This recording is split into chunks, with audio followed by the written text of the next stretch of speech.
ঈদের নামাজ এই ঢাকাতেই পড়া হবে, এই যমুনার বাসভবনের সামনে সেটা করা হবে না। এটা স্মার্ট বাংলাদেশ সবার জন্য, এটা আওয়ামী লীগের হবে কেন? আমরা লিখিত প্রজ্ঞাপন ছাড়া এখান থেকে যাব না। আমরা যখন জয়েন করেছি তখন উন্নত দেশ ছিল, এখন উন্নয়নশীল দেশ হয়েছে, তাহলে কেন সরকার আমাদের দাবিগুলো মানবে না? সরকারি শিক্ষকরা যেই রকম ভাতা পাচ্ছে আমরা সেটাই চাচ্ছি। এখানে 97% এমপিভুক্ত শিক্ষক আর 3% হচ্ছে সরকারি শিক্ষক। তো সরকারি শিক্ষকরা যেই রকম ভাতা পাচ্ছে আমরা সেটাই চাচ্ছি। যেমন আমাদের সরকারি আমাদের ভাতা দেওয়া, বাড়ি ভাড়া দেওয়া হয় 1000 টাকা, চিকিৎসা ভাতা 500 টাকা, আর উৎসব ভাতা দেওয়া হয় আমাদের 25%।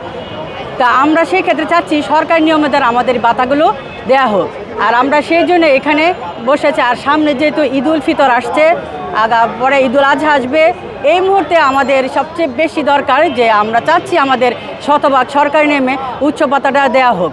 কারণ একজন শিক্ষক যখন চাকরিতে ঢুকে তখন তার 12,500 টাকা বেতন, সেই 12,500 টাকা বেতনের 25% 3,125 টাকার মতো আসে এরকম। তো সেই টাকা দিয়ে একজন শিক্ষকের পক্ষে ঈদ করা সম্ভব নয়। সে একাই করতে পারবে না, তারপর তার সন্তান আছে, তার বাবা মা আছে, ভাই বোন আছে, আত্মীয় স্বজন আছে। কীভাবে একজন শিক্ষকের পক্ষে এই 3,125 টাকা দিয়ে ঈদ পরিচালনা করা সম্ভব?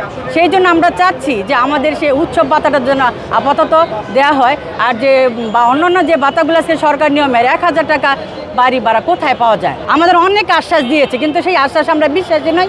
আমরা চাই লিখিত আকারে প্রজ্ঞাপন, যদি আমাদের সেই রকম হয় আমরা এখান থেকে সাথে সাথে চলো। আর যদি না হয় তাহলে আমাদের শিক্ষকরা বলেছেন, আমাদের শিক্ষক নেতারা বলেছেন তারা এখানে ঈদ করবে, অর্থাৎ যমুনা প্রধান উপদেষ্টার বাসভবনের সামনে তারা ইতিহাস আছে। আমাদের স্যাররা এখানেও ঈদ করেছিলেন, প্রেস ক্লাবের সামনে করেছিলেন। সেই জন্য স্যাররা বলছে যে তারা কি করবে, প্রয়োজনে যদি আমাদের না হয় আমরা এটা কন্টিনিউ করব, এবং ঈদের নামাজ এই ঢাকাতেই পড়া হবে, এই যমুনার বাসভবনের সামনে সেটা করা হবে। শিক্ষক হলো স্মার্ট বাংলাদেশ গড়ার কারিগর, শিক্ষক হলো জাতির মেরুদণ্ড। সেই শিক্ষকরা কেন এখানে থাকবে? তাদের তো এই রাজপথে থাকার কথা না, তারা সসম্মানে থাকবে। কেন তারা এইখানে রাজপথে পড়ে থাকবে? এটা জাতির বিবেকের কাছে প্রশ্ন। না, এটা স্মার্ট বাংলাদেশ সবার জন্য, এটা আওয়ামী লীগের হবে কেন? যেটা বিশ্বের সাথে তাল মিলে আমাদের চলতে হবে। আমরা কেন পিছিয়ে থাকবো?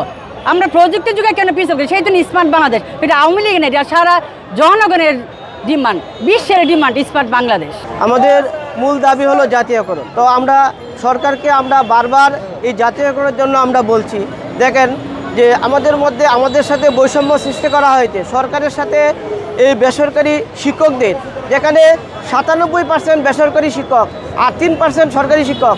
এই তাদের মধ্যে তাদের বেতন এবং আমাদের বেতনের মধ্যে সব কিছুতেই বৈষম্য সৃষ্টি করা হচ্ছে। আমাদেরকে 25% উৎসব ভাতা দেওয়া হচ্ছে, অথচ ওনারা পাচ্ছেন 100%। এই 25% উৎসব ভাতা দিয়ে আমরা কি করতে পারি? আমাদের এন্ট্রি লেভেলে 12,500 টাকা বেতন দেওয়া হয়, যার প্রায় 3,000-3,500 টাকার মতো উৎসব ভাতা আসে। সেটা দিয়ে আমরা কিভাবে কুরবানি দেই? আমাদের বাচ্চাদের কিভাবে আমরা বড় জামা কাপড় কিনে আমরা নিজেরাই কিভাবে করি? আর আমাদেরকে 1000 টাকা তুপ বরাদ্দ হিসাবে বাড়ি ভাড়া দেওয়া হয়। এই 1000 টাকা বাড়ি ভাড়া দিয়ে ঢাকা শহরে কি থাকা যায় কিনা? মেডিকেল ভাতা দেওয়া হয় 500 টাকা, যেখানে একজন ডাক্তারের ভিজিটেই 500, বা আরও বড় ডাক্তারের কাছে গেলে আরও বেশি ভিজিট।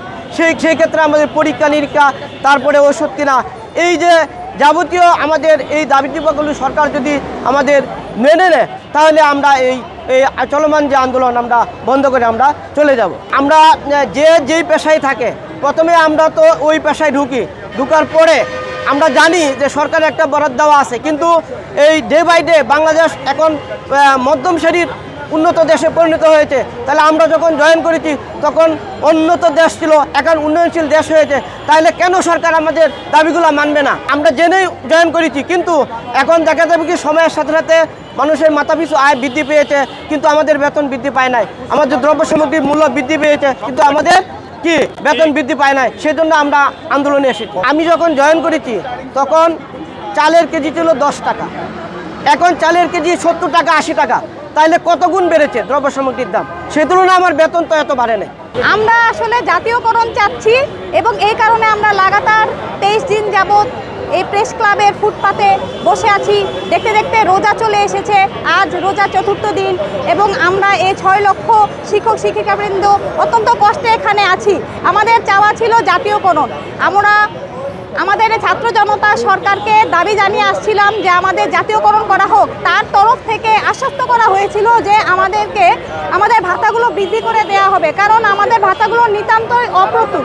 যেহেতু 23 দিন চলে গেল, আমাদেরকে বারবার আশ্বস্ত করা হয়েছে, কিন্তু আমাদের লিখিত কোনো প্রজ্ঞাপন দেওয়া হয়নি। তাই আমরা চাচ্ছি না এখান থেকে যেতে, আমরা লিখিত প্রজ্ঞাপন ছাড়া এখান থেকে যাব না এবং লাগাতার কর্মসূচি চলবে।